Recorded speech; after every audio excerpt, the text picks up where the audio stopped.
Balita-balita. As usual, kape.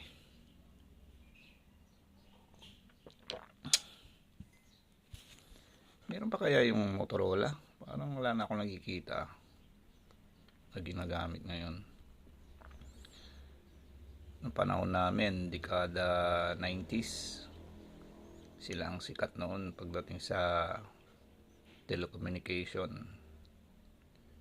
Dahil sila lang ang madalas ginagamit noon sa wireless. Pero hindi siya nabibit-bit katulad ng mga smartphone ngayon. Madalas sa bahay lang siya. Pero kasi ang kagandahan nun, nakaka-direct siya ng calls na hindi ka nadadaan ng operator. Yun yung kagandahan ng Motorola phone noon. Malaki siya, malaki. I-search nyo na lang sa Google. Tapos ang antena niya, kinakabit yan sa labas, kadalasan sa taas ng bubong. Yan. Bira lang nagkakaroon yan kasi sobrang mahal, 20 to 30,000 pesos. Kadalasan ang nakaka-afford yan yung may kaya sa buhay, nakakaangat, at saka mga OFW.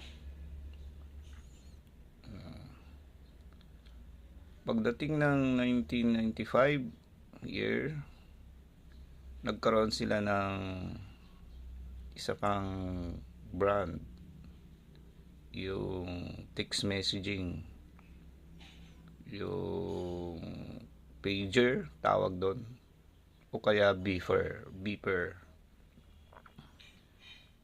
Yan yung panahon na parang Telegram nung araw, ginawa nilang digital naman. Mga may kaya rin sa buhay ang nakaka-afford nun kasi sobrang mahal din, 20,000 to 30,000. Kaya kapag ka meron ka niyan, beeper, talaga naman sikat na sikat ka nun, para kang artista. Ay nako,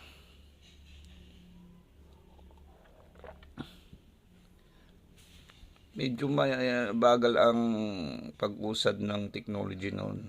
Hindi katulad ngayon, buwan-buwan nata na-upgrade. Sa panahon namin, taon. Kahit sa mga semiconductor, sobrang tagal.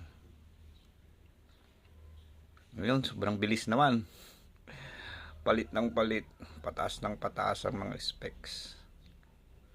Yan. Ewan kung meron pang gumagamit ng Motorola. Sikat na sikat ang Motorola noon.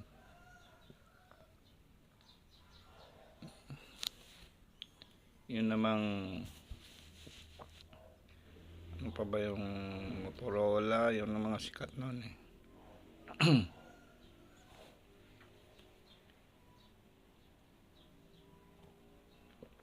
Astig ka pag meron ka nyan, beeper. Kaya nga na isama yan sa kanta ng isang sikat na bandang Eraserheads.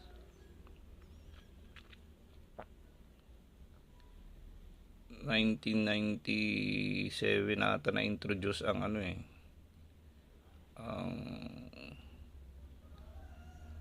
cellphone with kwan na yon, call and text na. Yan na, dyan na mayagpag yung mga network tulad ng Smart at Globe.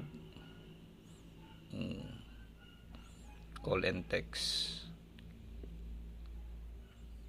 Dyan yung mga kanya-kanya. Libre pa ang nun eh. Libre pa ang text. Walang bayad yan noon nung panahon namin. Unli text.